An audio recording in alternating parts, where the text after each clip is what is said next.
Blackstone Correctional Facility did not run on rules. It ran on fear, and fear had a name. Marcus, the butcher, Voss. He was 6'4", built like something poured rather than born, with a scar that split his left eyebrow in two, and a laugh that echoed off concrete walls like a warning shot. Voss had been inside for 11 years on a murder charge that everyone in the yard knew the real story of, even if nobody dared say it out loud. He had killed a man with his bare hands over a card game, and in Blackstone, that kind of history didn't fade, it calcified into legend. Every prison has its currency. In some, it's cigarettes. In others, favors, information, protection. In Blackstone, the currency was submission, and Voss was the man everyone paid. New inmates learn the rules within their first hour. Don't look him in the eye at chow. Don't sit at his table. Don't walk through his side of the yard during rec hour unless you wanted to spend the next week in the infirmary, or worse, spend the next month wishing you had. Guards saw it too. Of course, they weren't blind, but Blackstone was understaffed and overcrowded. And there's an old, ugly truth about prisons that nobody likes to say out loud. Sometimes it's easier to let one wolf run the yard than to fight 100 small fires every day. So they looked away, and Voss ruled. Then, on a gray Tuesday morning in October, a new transfer walked through the intake doors, and nobody in that yard had any idea that the balance of power they'd all learned to live under was about to break in half. His name, according to the file the guards barely glanced at, was Elijah Reyes, 36 years old. Quiet intake interview, no priors. Convicted 18 months earlier on a manslaughter charge that had made headlines for exactly 1 week before the news cycle moved on to something else. He was of medium height, unremarkable build, beneath a plain gray jumpsuit, with calm eyes that gave away nothing. He carried no swagger, no posture of defiance, no attempt to look tough, the way most new inmates did on their first walk through the block. He just walked, steady, silent, like a man who had already made peace with wherever life was about to put him. Nobody recognized him. That was the strange part, because 8 years earlier, that same quiet man had stood in the center of a sold-out arena in Las Vegas with his gloved fists raised to the sky, undefeated, undisputed heavyweight champion of the world. 62,000 people screaming his name, Elijah Reyes, before Blackstone, before the manslaughter charge. Before the 18 months of silence, the world had known him as Steel Reyes, a man whose fists had once been insured for $11 million, a man who had knocked out 3 former champions in a single calendar year, a man the sports networks had called the most dangerous weapon in professional boxing. And now, he was just another number in a gray jumpsuit, trying very hard to be invisible. To understand why Elijah walked into that prison wanting nothing more than silence, you have to understand what happened 3 years before his conviction. The night that ended his career and, in every way that mattered to him, ended the man he used to be. He had been at a charity event, of all places, raising money for a youth boxing program in his old neighborhood. A drunk man at the bar had started harassing a young waitress, grabbing her wrist hard enough to leave a mark, refusing to let go even as she begged him to. Elijah had stepped in, done exactly what a decent man should do, placed himself between them, asked the men calmly to let her go and leave. The man swung on him first. Witnesses agreed on that later, unanimously. Elijah's body, trained by 15 years of professional discipline, responded before his mind could catch up. One punch. That was all it took. One trained, precise, devastating punch from a heavyweight champion's fist landing on an untrained, off-balance drunk man's jaw. The man fell wrong, hit his head on the corner of the bar, never woke up. The courts eventually ruled it as involuntary manslaughter, self-defense complicated by the undeniable fact that Elijah's hands were, in the eyes of the law,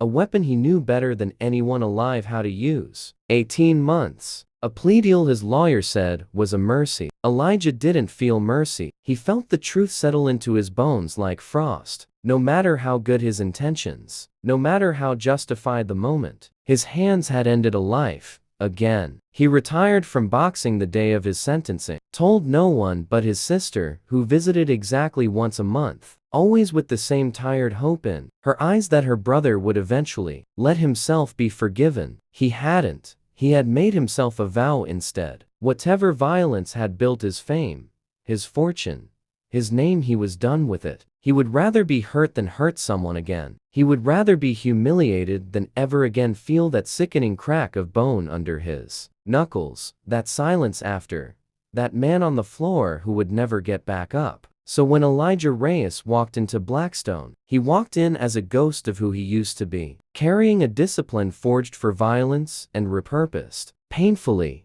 into restraint. He told no one who he was, not his cellmate, not the guards, who had no idea their new intake shared a name, misspelled slightly in an old sports database that nobody bothered to cross-reference. With a retired heavyweight champion, he kept his head down, spoke only when spoken to, and did everything humanly possible to become nobody. He almost succeeded. For 6 days, he was invisible. On the 7th day, in front of the entire yard, Marcus Voss made sure that ended. It happened at lunch, in the mess hall, under fluorescent lights that made everything look flatter and crueler than it already was. Elijah had taken a tray, moved through the line, and made the mistake, an honest one, born of simply not knowing the yard's invisible map, yet of sitting down at the end of a table that everyone else in the room understood, without being told, belonged to Voss and his circle. The room didn't go silent immediately. It went silent in a wave, table by table, as men noticed and elbowed the men next to them, until the only sound left was the scrape of Voss's boots as he crossed the floor. Slow, unhurried, savoring it. "You're new," Voss said. Not a question. Elijah looked up,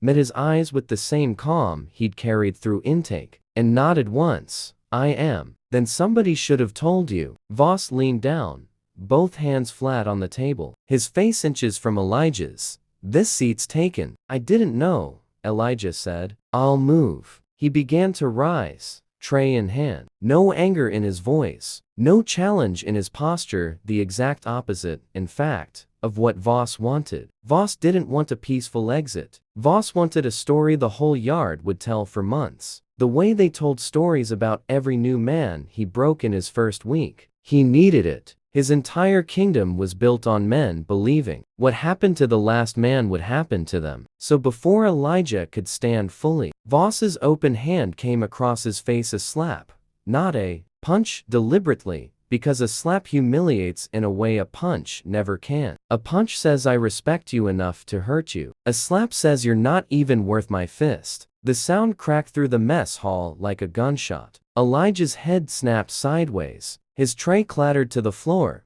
food scattering across the tile. A ring of red bloomed slowly across his cheek. The entire room held its breath, waiting for the inevitable. The screaming, the retaliation, the brawl that guards would have to break up with batons and pepper spray, ending with the new man in solitary and Voss's legend growing one story taller. It didn't come. Elijah straightened slowly. He did not touch his cheek. He did not clench his fists. He looked at Voss not with fear, not with fury, but with something far stranger, something none of the men in that room had a name for.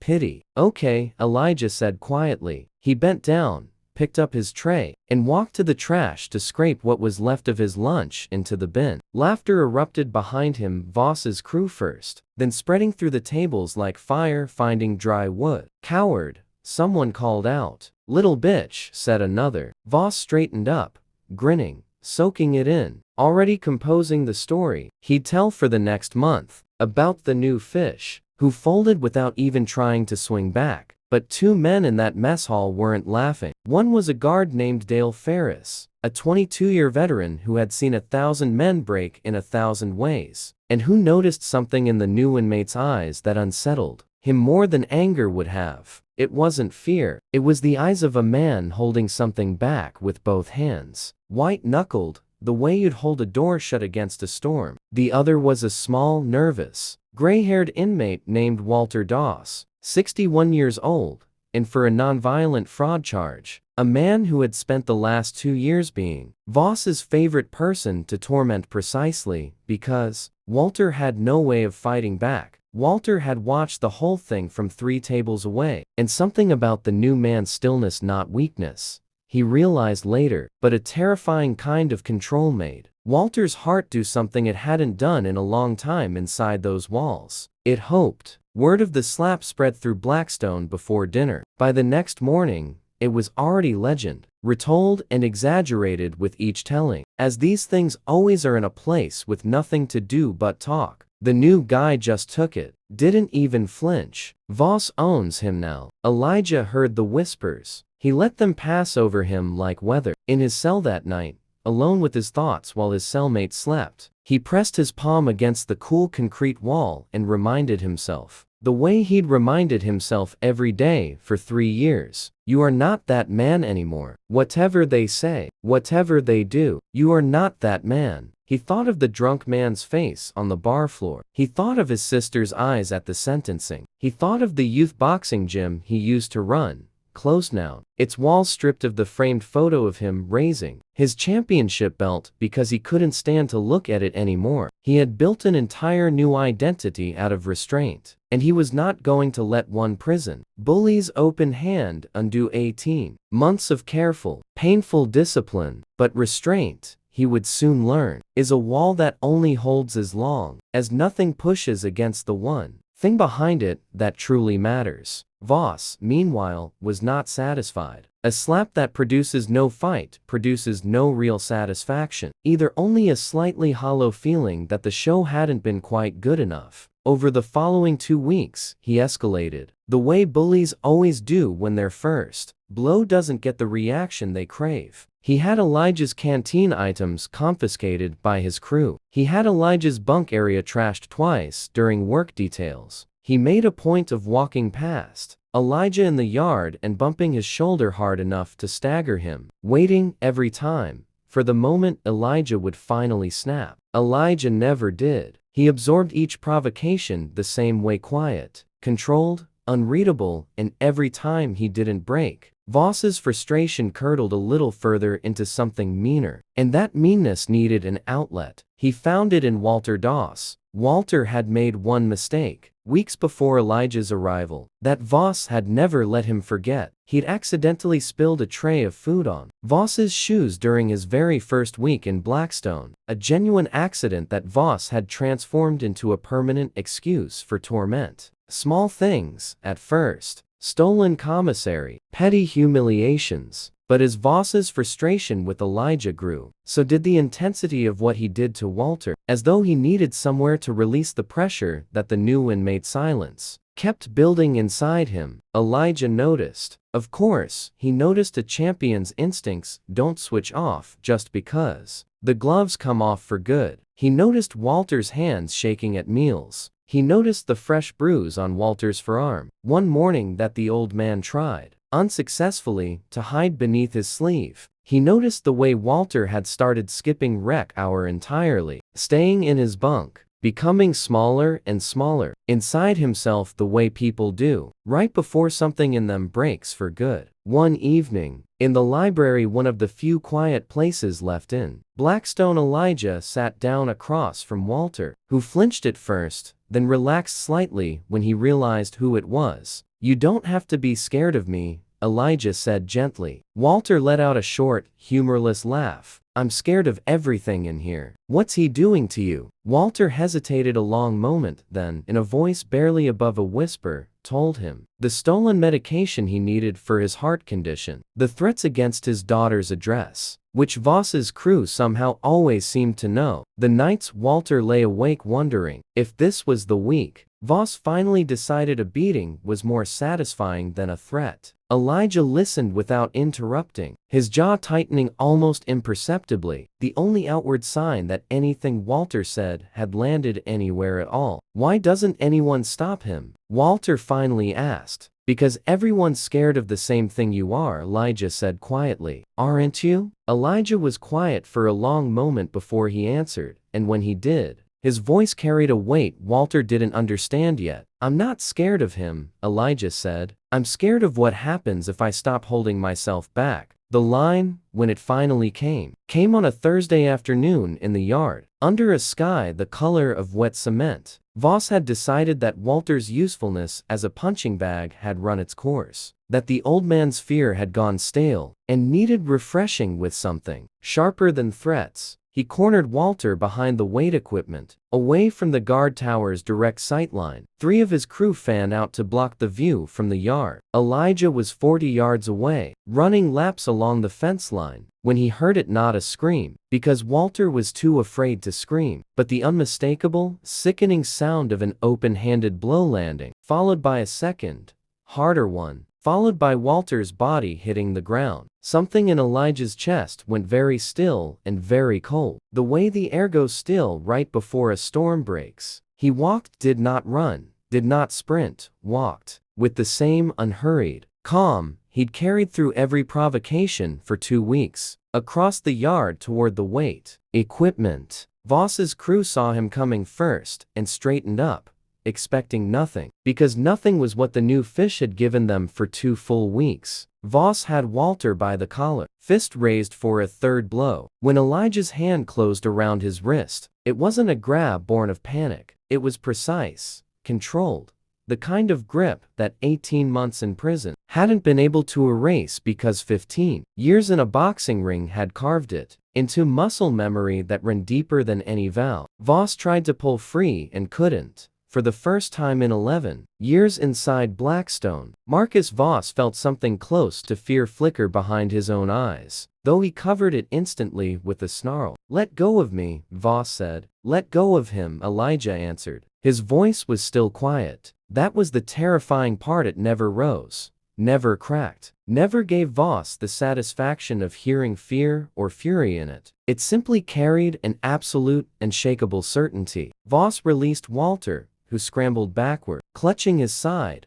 blood at the corner of his mouth. Then Voss turned his full attention, and his full size, on Elijah. "You had your chance to learn," Voss said, loud now, loud enough that half the yard had already turned to watch, sensing that the story they'd all been half expecting for 2 weeks was finally about to happen. "I gave you a pass. You should have stayed on the ground where you put yourself." "I never went to the ground," Elijah said. "I chose not to fight you." "That's different from not being able to." Voss laughed, a big, booming, performative laugh meant for the growing crowd. "Yeah, and what's changed?" Elijah's eyes flicked, just for a second, to Walter, still on the ground, still shaking, blood on his lip. "He has nobody else," Elijah said. "So today, I do this." Voss threw the first punch, a wide, heavy right hand aimed at Elijah's jaw, thrown with the full, careless confidence of a man who had never once in 11 years needed to throw a second punch. It never landed. What happened next took, by the account of every man who watched it and later tried to describe it, somewhere between 4 and 6 seconds. Elijah's head moved perhaps 3 inches to the side,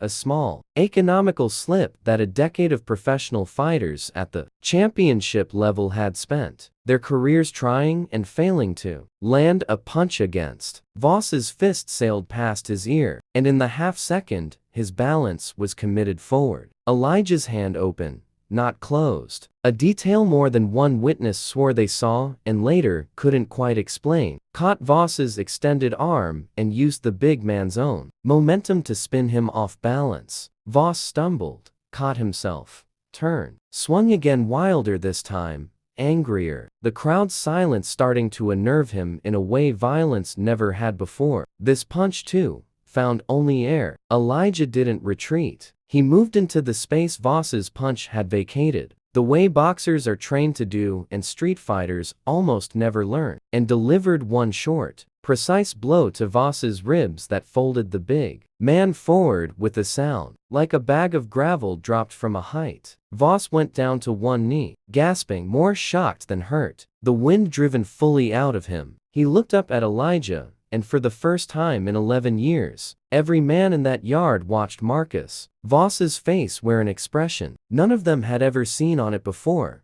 doubt. Elijah stood over him, chest barely rising with effort, fist still open, not closed. His whole body a study in restraint, even in the exact moment restraint had finally, necessarily, broken. He could have ended it there. Everyone watching, guards now sprinting across the yard. Inmates pressed against the fence. Walter still on the ground with tears cutting through the blood on his face, understood in that instant that Elijah Reyes could have done to Marcus Voss exactly what Marcus Voss had spent 11 years doing to men weaker than him. One more blow, placed correctly by a man who had once been paid millions of dollars for knowing precisely where to place it, and Voss would not be getting up. Not that day, maybe not ever. Elijah didn't throw it. He crouched down instead, level with Voss, and spoke quietly enough that only the men closest could hear. "I used to be somebody who could have killed you just now," Elijah said. "I've done it before, not to you, to someone who didn't deserve it,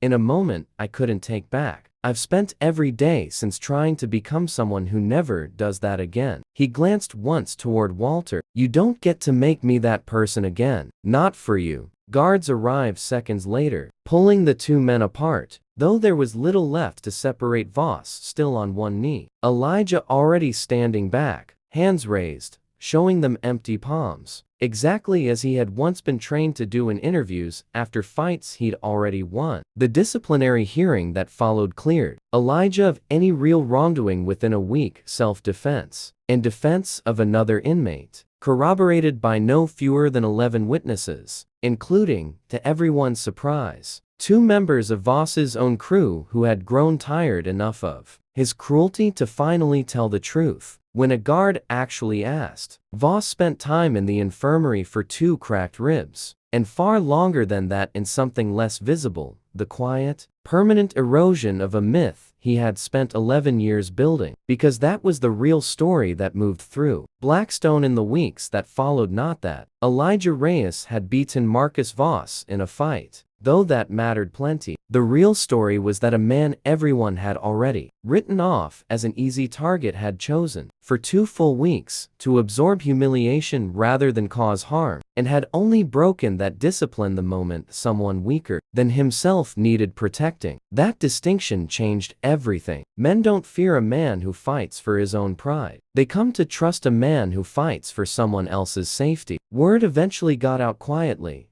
the way it always does. Through an old sports magazine one of the guards happened to recognize the name from about who Elijah Reyes used to be. Steel Reyes, undisputed heavyweight champion of the world. The revelation didn't make him feared in the way Voss had been feared. It made him something rarer inside those walls. Respected. Voss never rebuilt his kingdom, not because Elijah took it from him. Elijah never claimed it, never sat at the head of any table, never demanded so much as an apology, but because 11 years of fear evaporates fast once men realize the man who could have killed the yard's biggest threat chose mercy instead. There is no myth as powerful as restraint. Voss's crew drifted away within a month, one by one, toward men who at least pretended to have a code. Voss finished his sentence 3 years later, and left Blackstone the way he'd never once let any of his victims leave a room quietly, and without anyone watching. Walter Doss, for his part, never forgot the sound of Elijah's voice asking him to sit down in the library, or the hand that closed around Voss's wrist before the 3rd blow could land. He served out the remaining 14 months of his fraud sentence without a single further incident, and on the day of his release, he found Elijah in the yard one last time. "I never got to say thank you properly,"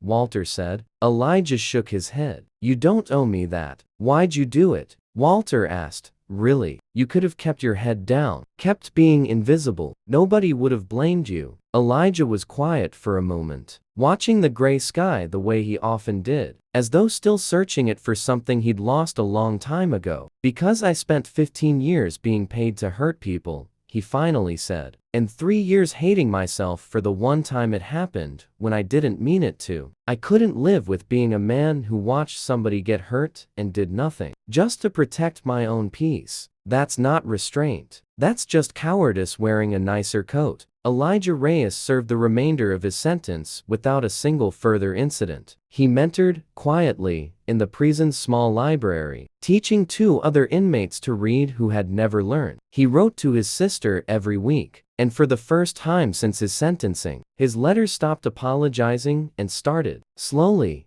describing a future. On the morning of his release, 11 months after the fight in the yard, he walked out through Blackstone's front gate wearing the same plain clothes he'd worn on the day he arrived. No crowd of 62,000 fans. No championship belt raised over his head. Just his sister waiting by a car in the parking lot. And beside her, unexpectedly, Walter Voss, who had driven 4 hours to be there. "Where to?" his sister asked as he climbed into the car. Elijah looked back once at the gray walls of Blackstone, at the place where he had gone in trying to disappear and left having remembered, in the truest sense, who he actually was. Not a champion, not a killer, not a coward, just a man who had finally learned the difference between having power and needing to use it. "I want to reopen the gym," he said quietly. "Teach kids to fight so they never have to." Nobody in that yard ever forgot the day the quiet man took a slap without blinking, and the day, 2 weeks later, when they understood exactly why he'd been able to. Some men walk into a room needing everyone to know how dangerous they are. The most dangerous ones never have to say a word.